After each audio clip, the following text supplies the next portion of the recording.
اعوذ باللہ من الشیطان الرجیم بسم اللہ الرحمن الرحیم وَلَقَدْ أَهْلَكْنَا الْقُرُونَ مِنْ قَبْلِكُمْ لَمَّا ظَلَمُوا وَجَاءَتْهُمْ رُسُلُهُمْ بِالْبَيِّنَاتِ وَمَا كَانُوا لِيُؤْمِنُوا كَذَلِكَ نَجْزِي الْقَوْمَ الْمُجْرِمِينَ ثُمَّ جَعَلْنَاكُمْ خَلَائِفَ فِي الْأَرْضِ مِنْ بَعْدِهِمْ لِنَنْظُرَ كَيْفَ تَعْمَلُونَ۔ محترم سامعین کرام، سورہ یونس سورہ نمبر 10 اور اسی صورت سے ابھی آپ کے سامنے آیت نمبر 13 اور آیت نمبر 14 تلاوت کی گئی ہے۔ سورہ یونس قرآن کریم کے اندر جو یہ صورت ہے، یہ مکی صورتوں میں سے ایک صورت ہے، اور اس صورت کے اندر اللہ تبارک و تعالیٰ نے خاص طور سے مشرکین مکہ کو مخاطب فرمایا ہے۔ اور ابھی جو دو آیات آپ کے سامنے پڑھی گئی ہیں، اس میں اللہ تبارک و تعالیٰ نے فرمایا وَلَقَدْ أَهْلَكْنَا الْقُرُونَ مِنْ قَبْلِكُمْ، اور اے مکہ والوں، اے لوگو، تم سے پہلے بھی ہم نے بہت سارے قوموں کو ہلاک کیا، لما ظلموا، جب ان لوگوں نے ظلم کی روش اختیار کی، وجاءتهم رسلهم بالبینات وما كانوا ليؤمنوا، اور ان کے پاس ان کے رسول واضح نشانی لے کر کے آئے لیکن وہ ایمان لانے والے نہیں تھے۔ كذلك نجزی القوم المجرمین، اور اسی طرح سے ہم مجرم قوم کو بدلہ دیا کرتے ہیں۔ تو یہ جو آیت کریمہ ہے اور اس کے بعد کی جو آیت کریمہ ہے، یا اس کے علاوہ جو آیات ہے اس سورت کے اندر، اس میں مشرکین مکہ کو ہی خاص مخاطب کیا گیا ہے۔ لیکن قرآن کریم کا ایک اصول یہ بھی ہے کہ قرآن کریم کے اندر جتنی بھی آیات نازل ہوئی ہیں، اگرچہ وہ آیات کسی خاص قوم کے لیے ہی کیوں نہ ہو،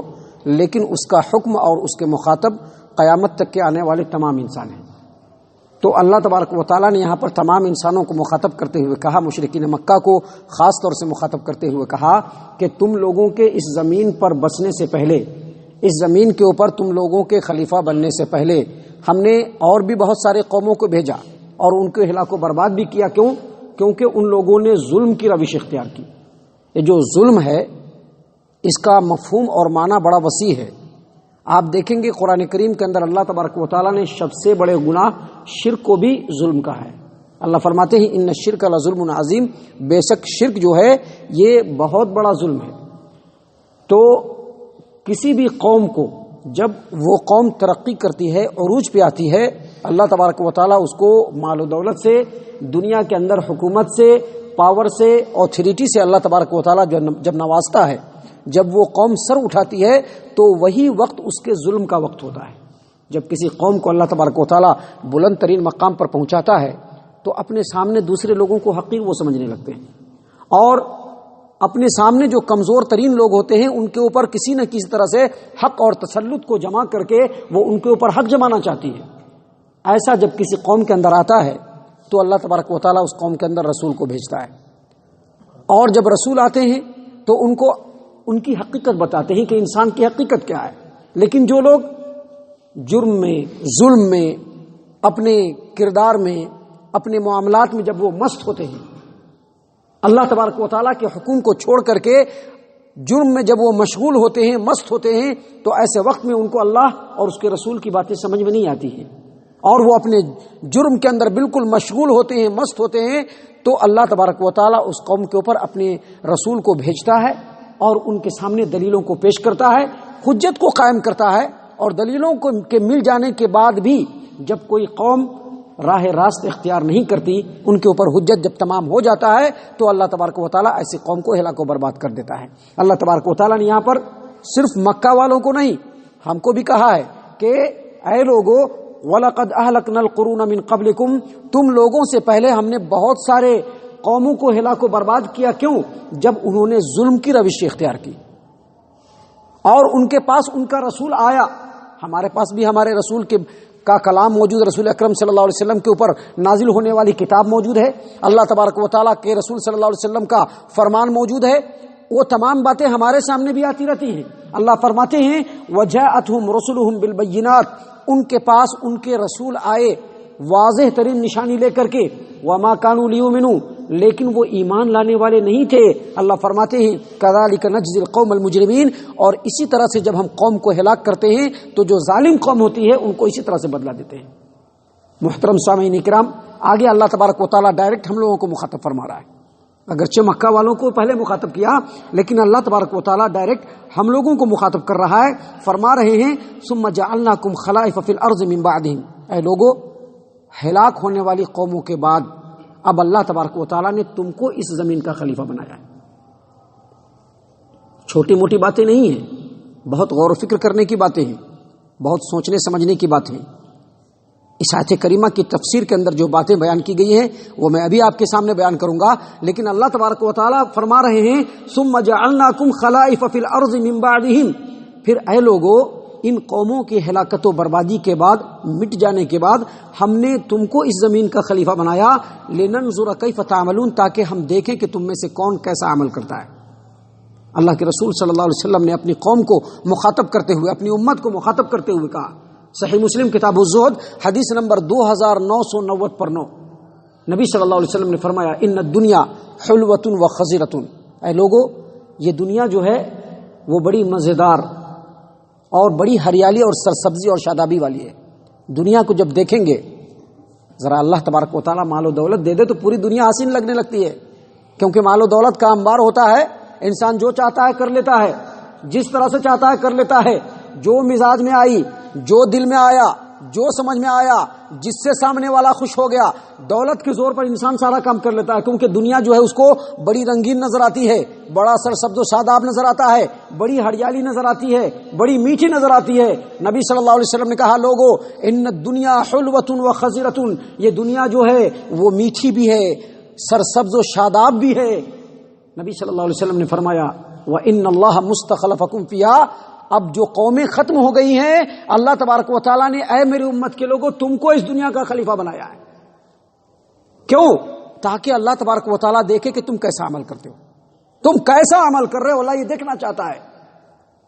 اگر اللہ تبارک و تعالیٰ نے تونگری دی ہے، وسعت دیا ہے، کشادگی دی ہے، تو یہ نہ سمجھا جائے کہ اللہ تبارک و تعالیٰ کا بہت بڑا فضل ہو رہا ہے۔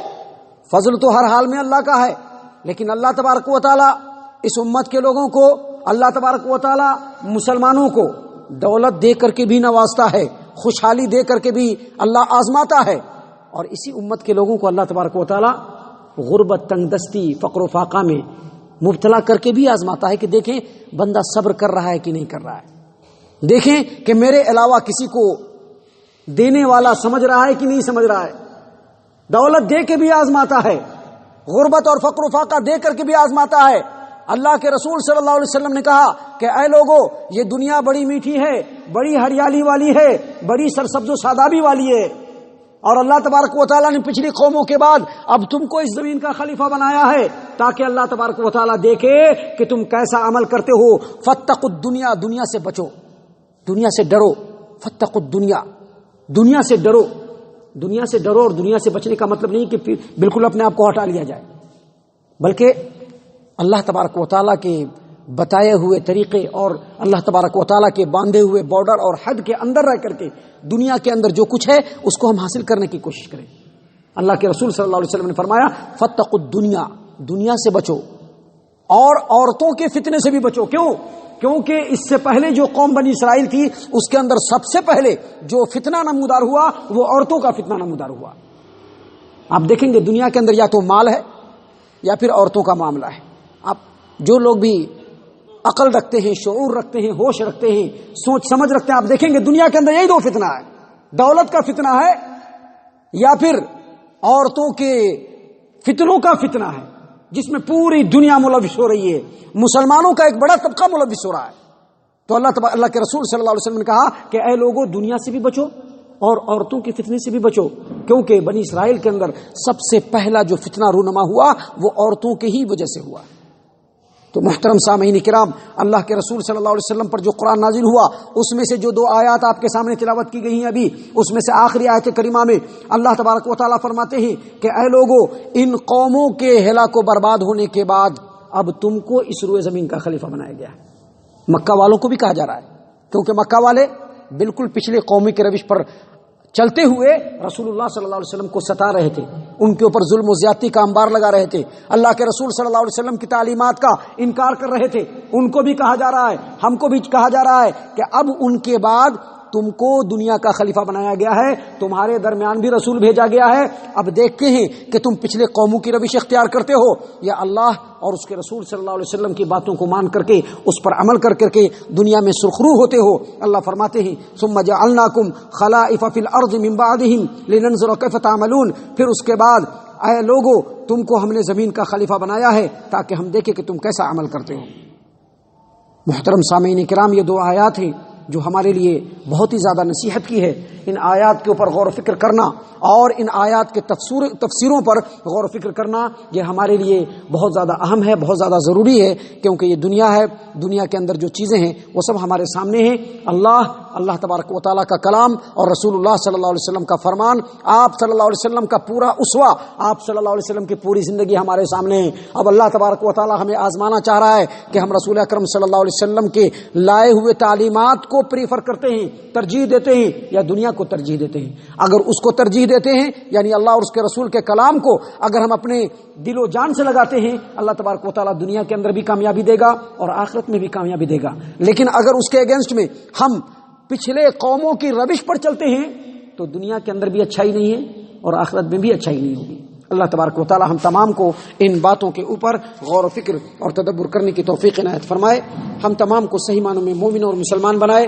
جنت الفردوس میں جگہ عطا فرمائے۔ اے اللہ ہم تمام کو جہنم سے پناہ دے، اے رب العالمین ہم تمام کو جہنم سے پناہ دے، اے مالک الملک ہم تمام کو جہنم سے پناہ دے، آمین یا رب العالمین، وما علینا الا البلاغ المبین۔